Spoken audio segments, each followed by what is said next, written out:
तो अपना next topic क्या है? Comparing quantities.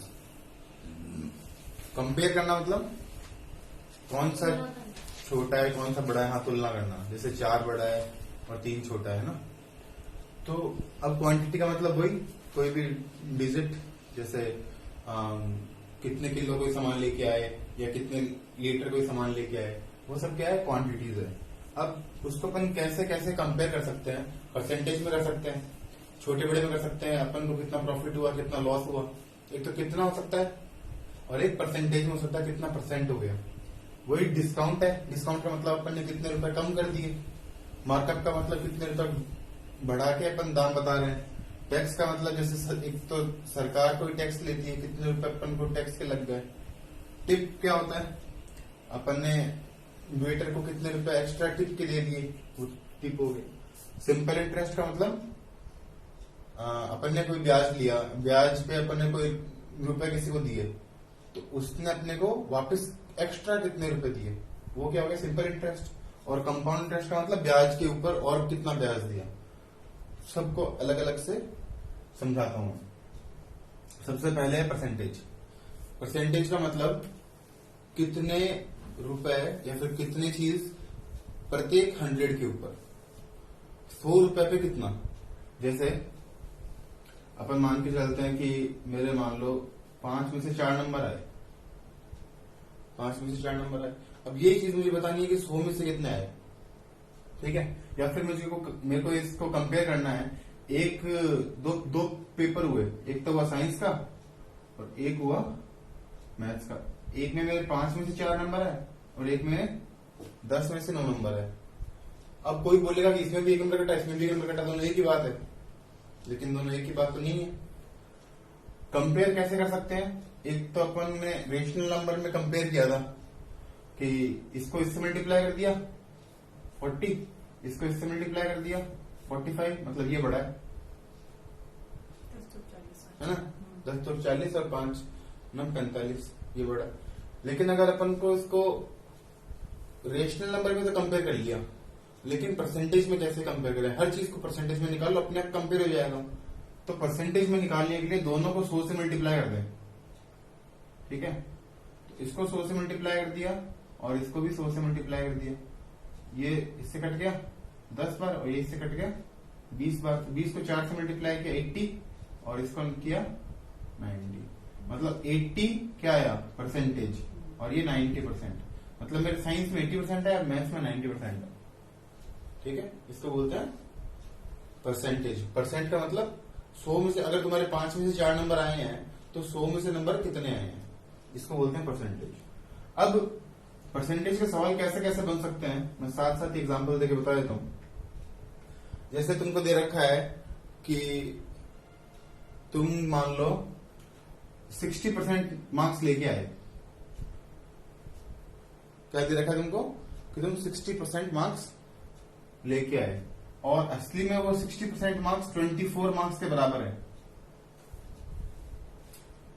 60% मार्क्स लेके आए लेकिन वो कितने के बराबर है? 24 मार्क्स के बराबर है। तुमको बताना है कि पेपर कितने का था, ठीक है। सवाल क्या है कि तुम्हारे एक पेपर में 60% मार्क्स आए और वो 60% मार्क्स 24 मार्क्स के बराबर है, तो टोटल पेपर कितने मार्क्स का था? अब बताओ 60% 24 मार्क्स के बराबर है, अपने को निकालना क्या है? 100% निकालना है। तो 100% कैसे निकालेंगे? सोचो। देखो एक तरीका ये है कि अपन को 60% मार्क्स पता है, 1% निकाल लिया 24/60 और 100% निकालना है तो इंटू कर दिया 100 से, 24/60 इंटू 100। ये कितना हो गया? 3। ये कितना हो गया? 5। 3 से 1 कट गया 8 बार, 8 5 जा 40। मतलब जितना परसेंट दे रखा है उससे पहले 1% निकाल लो, 1% से 100% निकाल लो। एक तो ये तरीका हो गया। और एक ये तो नोट कर लो अगर नोट करना है तो, पॉज करके।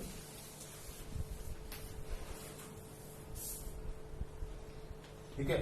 तो एक और तरीका क्या हो सकता है इसके लिए कि 60% मार्क्स अगर 24 के बराबर है, तुमको निकालना क्या है? 100% मार्क्स। या फिर तुमको जो भी निकालना है 100% निकालना है, कितने रह गए वो निकालना है, जो भी निकालना है उसको रखो परसेंटेज के नीचे, परसेंटेज वाले को परसेंटेज वाले के नीचे, और जो मार्क्स निकालने हैं उसको इसके नीचे क्वेश्चन मार्क। तुमको 60% दे रखा है 24 के बराबर, 100% निकालना है क्वेश्चन मार्क के बराबर, परसेंटेज के नीचे परसेंटेज वाला रख दो जो तुमको चाहिए। 100% चाहिए ना, 100% रख दिया।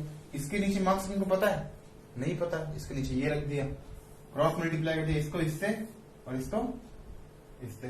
पहले तो परसेंटेज से परसेंटेज काट दो, कट रहा था ही तो काट, 0 से 0 कट गया, 6 7 6, 2 3 6 और 2 5 का 10। अब इसको इधर मल्टीप्लाई कर दो, इसको इधर, तो क्वेश्चन मार्क को एक बॉक्स मान लो या एक्स मान लो, कुछ में मान लो, आपकी मर्जी। एक्स को मल्टीप्लाई कर दिया 3 से, तो 3x, और 5 को यहां ले गए, 5 इंटू 24, इसको इधर कर दिया, इसको इधर कर दिया। अब x कितना आ गया, 5 इंटू 24 अपॉन 3, ये कट गया 8 से, ये आ गया 40। जो तुमको दे रखा है वो पहले लिख दो, कौन किससे बराबर है, और फिर जो निकालना है वो उसके नीचे लिख दो, ठीक है। अब एक और तरीका क्या हो सकता है कि 60% 24 के बराबर है, किसका 60%, टोटल का, तो 60% of total equal to 24। Percent का मतलब परसेंट हटा दिया अपॉन 100, ऑफ का मतलब मल्टीप्लाई, तो ये मल्टीप्लाई यहां पे जाएगी, क्या हो जाएगा उल्टा, 100 यहां पे अपॉन में, इस 100 को हटाएंगे यहां पे मल्टीप्लाई में, और 60 को हटाएंगे यहां पे डिवाइड में, ये दोनों कट गए, 3 5 3 से कट गया 8 8 5 40। कैसे भी करो आंसर क्या आएगा 40%। एक और सवाल क्या हो सकता है परसेंटेज के ऊपर, कि मान लो आज मेरे को प्रॉफिट हुआ, आज मेरे को दुकान में कोई प्रॉफिट हुआ 200 रुपए का, ठीक है, पूरे दिन का प्रॉफिट कितना हुआ, 200 रुपए का प्रॉफिट हुआ। कल मेरा प्रॉफिट 250 रुपए है, आज का प्रॉफिट 200 रुपए और कल का प्रॉफिट 250 रुपए, तो कल मेरा प्रॉफिट आज के प्रॉफिट से कितना ज्यादा है ना, तो कितना ज्यादा है 50, किससे ज्यादा है 200 से, आज 200 हुआ ना, ज्यादा कितना है 50, किससे ज्यादा है 200 से, गुणा 100। अगर ऐसे करेंगे तो क्या निकलेगा, कितना ज्यादा है, कल का प्रॉफिट कितना ज्यादा है, परसेंटेज में निकलेगा, 2 0 कट गए, कितना आ गया 25%। लेकिन अगर सवाल ये होता कि आज का प्रॉफिट कितना कम है, ठीक है, आज का प्रॉफिट कितना कम है, आज कम तो वही है 50, अब कम किससे है 250 से। अगर कम देखना है इसी वाला देखेंगे इससे कम है, और ज्यादा देखेंगे तो इससे ज्यादा है, वही इंटू 100, ये दोनों कट गए, 1/5 और 5 से कट गया 20। मतलब अगर कम है तो 20% कम है, और ज्यादा है तो 25% ज्यादा है, ठीक है। ये एक बहुत इंपॉर्टेंट कॉन्सेप्ट है, ये ऐसे भी काम आता है, मान लो कि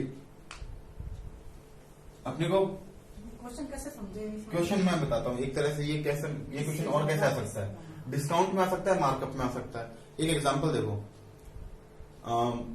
मेरे पास कोई सामान है, जैसे मार्कर है, ठीक है, मार्कर 25 रुपए का है, ठीक है, ये जितने भी रुपए का, एक बार 100 रुपए मान के चलते हैं, क्योंकि जो सारा परसेंटेज निकालते हैं वो 100 पे निकालते हैं, ठीक है, 100 मान के चलते हैं कि किसी भी चीज का रुपया 100 है।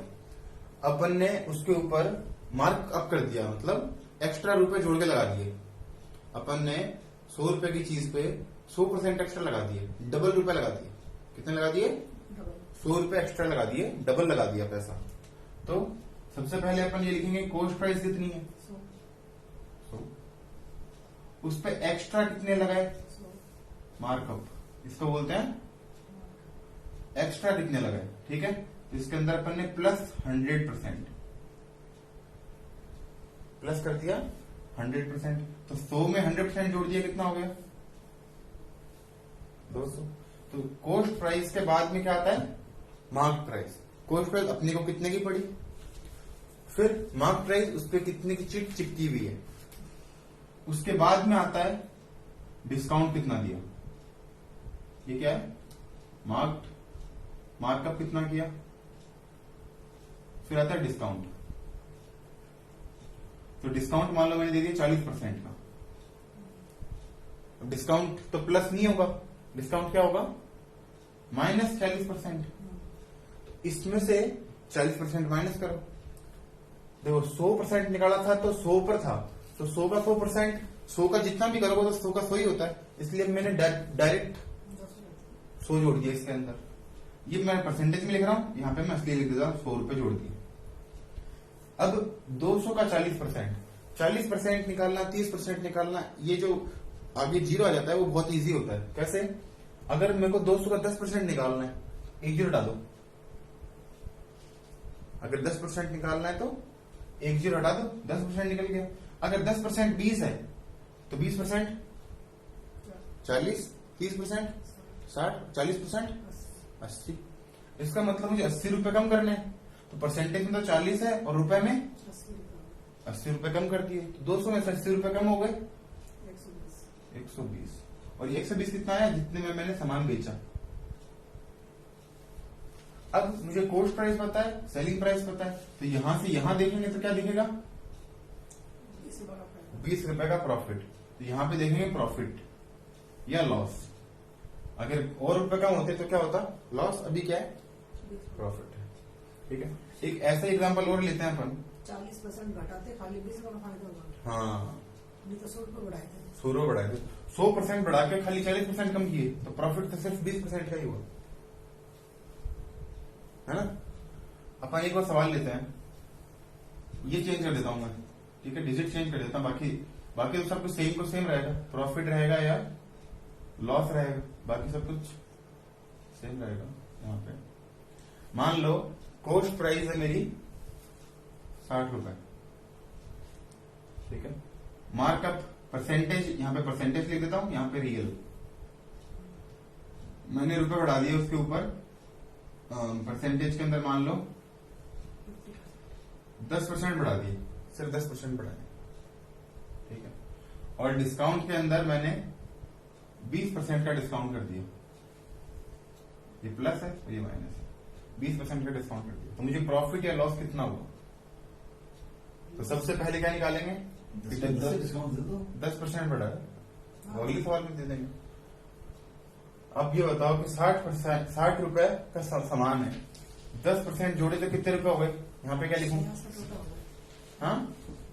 रुपए। 66 रुपए हो गए। लेकिन यहाँ पे पहले ये भी लिखना पड़ेगा, परसेंटेज में तो 10 है, तो असली में कितने हैं? +6। तो प्लस 60 + 6 जीरो हट गए, 66 आ गए। अब ये 66% का पहले 20% निकालो, तो 10% कैसे निकालेंगे? 6.6। 6.6 का डबल 13.2, तो माइनस कर देंगे 13.2। कितना हो गया? 66 में 13.2 माइनस किए, तो पहले 10 माइनस कर दो, 56 में 3 में और माइनस कर दो, 53 में 0.2 कम करना है, 20 पैसे कम करना है, तो 52.80। अब ये तो निकाल लिया कि भाई प्रॉफिट तो नहीं हुआ, लॉस ही हुआ है। कितने रुपए का लॉस हुआ? 7 रुपए 20 पैसे का। बिल्कुल सही बात है। लॉस कितना हुआ? यहाँ पे लॉस लिख देता हूं मैं। लॉस कितना हुआ? माइनस का 7 रुपए। लॉस अगर है इसका मतलब ही माइनस है, चाहे तो लॉस बोल दो चाहे माइनस बोल दो, एक ही बात है। माइनस बोल दिया तो फिर लॉस बोलने की जरूरत नहीं। अभी क्या हुआ है इस ट्रांजेक्शन में? माइनस का 7.20। अब इसको परसेंटेज में निकालना है तो कैसे निकालेंगे? 7.20 मतलब 7.20। डिवाइड किससे करेंगे? 60 से करेंगे। हमेशा कॉस्ट प्राइस से डिवाइड करेंगे, क्योंकि परसेंट जो लॉस निकलता है या प्रॉफिट निकलता है वो किस पे निकलता है? Cost price. अगर क्वेश्चन में ऐसे आ गया कि लॉस निकालना है आपको सेलिंग प्राइस पे, तो आपको वो मेंशन करेगा, अलग से बोलेगा कि आपको सेलिंग प्राइस पे लॉस निकालना है या सेलिंग प्राइस पे प्रॉफिट निकालना है, ये अलग से मेंशन करेगा। तो मेंशन किया नहीं, इसका मतलब कॉस्ट प्राइस पे ये जो है सब कुछ, तो किससे कट गया 5 और ये 3 से ये 0 तो मतलब ही नहीं है, 3 से इसको काट दिया 2.4 इंटू 5 12%। तो मुझे क्या हुआ, लॉस हो गया 12% का।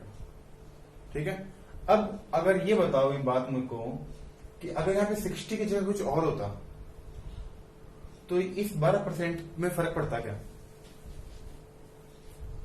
60 रुपए की जगह कोई भी और रुपए होते, ये सब कुछ सेम है, मार्कअप प्राइस सेम है, डिस्काउंट सेम है, ये चीजें सेम है।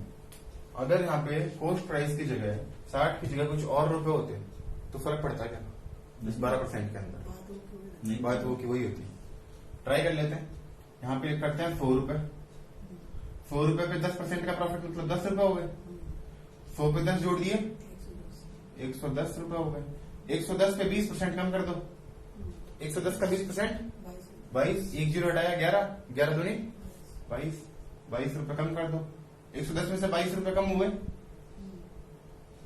110 में से 20 कम हुए 90, 90 में से 2 और कम हो गए 88। तो 100 रुपए का सामान कितने में बेच दिया 88 में। कितने रुपए का लॉस हुआ? ऊपर लिखो 12 का। ऊपर लिखो इसकी ऊपर ना ये तो हो गया माइनस का 12। अब 12% 12 रुपए का लॉस हुआ 100 रुपए पर गुणा 100 कितना रुपए आ गया 12%। इसका मतलब अगर कॉस्ट प्राइस कुछ भी हो, परसेंटेज अगर निकालना है तो परसेंटेज सिर्फ परसेंटेज पे ही डिपेंड करता है, परसेंटेज असली वैल्यू पे डिपेंड नहीं करता है। यहाँ पे अभी 7.20 था, 7.2 था माइनस का 7, तब भी उत्तर क्या आया था 12%। यहाँ पे चेंज हो गया लेकिन परसेंटेज में वही है। तो परसेंटेज वाली चीज सिर्फ परसेंटेज पे डिपेंड करती है और वैल्यू वाली चीज वैल्यू पे डिपेंड करती है। ठीक है,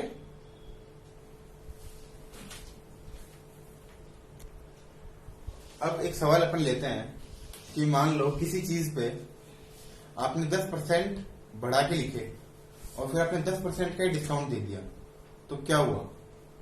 क्या हुआ? सवाल क्या है? कॉस्ट प्राइस कितना भी है कोई फर्क नहीं पड़ता, प्राइस अगर परसेंटेज की बात कर रहे हैं, आपने 10% बढ़ाए और उसके बाद में 10% घटा दिए, तो कॉस्ट प्राइस से सेलिंग प्राइस में पहुंचने में फायदा हुआ है, नुकसान हुआ, कुछ नहीं हुआ है, कितना फायदा हुआ, कितना नुकसान हुआ, ये सवाल है। सबसे इजी मेथड क्या है? सबसे पहले कॉस्ट प्राइस को क्या मान लो 100 पे 10% जोड़ दिया 110। अब 110 का 10% कितना होता है 11, तो 11 कम करेंगे, जोड़ेंगे तो 10, घटाएंगे 11, तो क्या हुआ? यहाँ पे आते थे 99 हो गया ना, क्या हो गया 1 रुपए का नुकसान हो गया। और इस सवाल को अपन डायरेक्ट भी कर सकते हैं। डायरेक्ट कैसे करेंगे?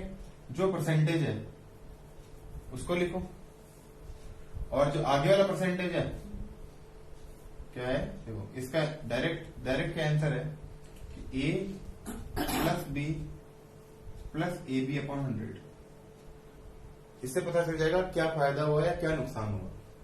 अब ए मतलब पहली चीज क्या है, कितना फायदा हुआ ए के अंदर +10, प्लस बी कितना है -10, प्लस ए कितना है 10, बी कितना है -10 अपॉन 100। तो +10 -10 तो कट गया 0। 10 इंटू 10 -100, -100 अपॉन 100 -1, तो 1% का लॉस होगा। अगर कुछ दूसरा सवाल आ जाता है इसकी जगह कि 10%, अभी जो करा था वो आ जाता, मान लो कि 10% का फायदा किया फिर 20% का नुकसान कर दिया, तब इसमें कैसे करते हैं? ए कितना हो जाता 10, ये ए है और ये बी है। ए कितना हो जाता 10, बी कितना हो जाता -20, बी कितना हो जाता -20 और ये कितना हो जाता है यहाँ पे -20, हो जाता नहीं हो जाता? तो 10 प्लस का 10 माइनस का 10 माइनस का 20 माइनस का 10 प्लस 10 गुणा 20 -200, 2 जीरो से 2 जीरो कट गए, ये इंटू ये -2, तो प्लस का 10 और -10 और -2 -12। तो डायरेक्ट अगर तुमको करना है कि कितना परसेंट अपन ने एक्स्ट्रा लगाया, उसके बाद में कितना का डिस्काउंट कर दिया, तो डायरेक्ट कैसे करेंगे, A plus B plus AB/100। लेकिन पर ये साथ में रखेंगे, जो A और B है वो साथ में रखेंगे। ये सब में काम आएगा, चाहे सक्सेसिव प्रॉफिट करो चाहे सक्सेसिव डिस्काउंट करो, सब में ये चीज काम आ जाएगी आपके, इसके सामने बाहर जाओगे। है ना। चलो, ये कंपटीशन के लिए। अब बात करते हैं टैक्स। तो वही हो गया, टैक्स का मतलब रुपए बढ़ेंगे जैसे मार्कअप है वैसे ही टैक्स है, टैक्स की बात नहीं कर रहे अपन। Simple interest, compound interest. तो पहले तो ये दोनों पता होना चाहिए, सिंपल इंटरेस्ट कंपाउंड इंटरेस्ट क्या होता है। कंपटीशन एग्जाम के हिसाब से अपन नहीं करेंगे, जैसे एसएससी में होता है उस तरह से नहीं करेंगे, लेकिन जैसे नॉर्मल कॉन्सेप्ट बेस चलेंगे तो सारा काम हो जाएगा अपना। सबसे पहले सिंपल इंटरेस्ट क्या होता है, जैसे 100 रुपए की कोई चीज है और मुझे उस पर 10% इंटरेस्ट लेना है। 10% लिखा हुआ नहीं आएगा, ये लिखा होगा साथ साथ 10% पर एनम, एक साल का 10% ब्याज लेना है। तो 100 रुपए का कितना ब्याज हो गया, 10% का मतलब 10 रुपए। तो अब टोटल रुपए कितने हो गए, 110 रुपए। अगर सिंपल इंटरेस्ट है तो हर साल 10 ही लगेंगे, ये पहले साल, दूसरे साल, तीसरे साल, चौथे साल, हर बार सेम ही रुपए लगेंगे, रुपए बढ़ेंगे नहीं। लेकिन अगर यही कंपाउंड इंटरेस्ट होता, तो कंपाउंड इंटरेस्ट के अंदर 100 रुपए पे पहले साल क्या लग गए, 10%, तो 100 प्लस 10 110। लेकिन दूसरे साल के लिए ये 100 नहीं रहता, फिर यहाँ पे अपन ने हर बार 100 ही था, 100 में अपन ने अगली बार 110 है, 110 में 10 जोड़ दिए, फिर 120 में 10 जोड़ दिए, 130 में 10 जोड़ दिए, हर बार 10 ही जोड़ रहे हैं, ऊपर वाला ही जोड़ रहे हैं, लेकिन इसमें नहीं जोड़ेंगे। इसमें 110 यहाँ पे हो गया, लेकिन इस बार 10% तो होगा, लेकिन इस 100 का नहीं होगा, इसका होगा। 110 का 10% 0 हटा दो, 11, 121। इस बार 121 प्लस इसका 10%, 12 रुपए 10 पैसे। पॉइंट यहां लगा दो बीच के अंदर, 12.1, 133.1। इस बार 4th साल के लिए 133.1 प्लस क्या जोड़ेंगे इसमें, 13 रुपए 31 पैसे। पॉइंट यहां लग जाएगा, बस इतना सही है। 10% का मतलब 0.1 कम पे लग जाएगा, 13 रुपए 31 पैसे। इसमें जोड़ेंगे तो ठीक है, 146.41।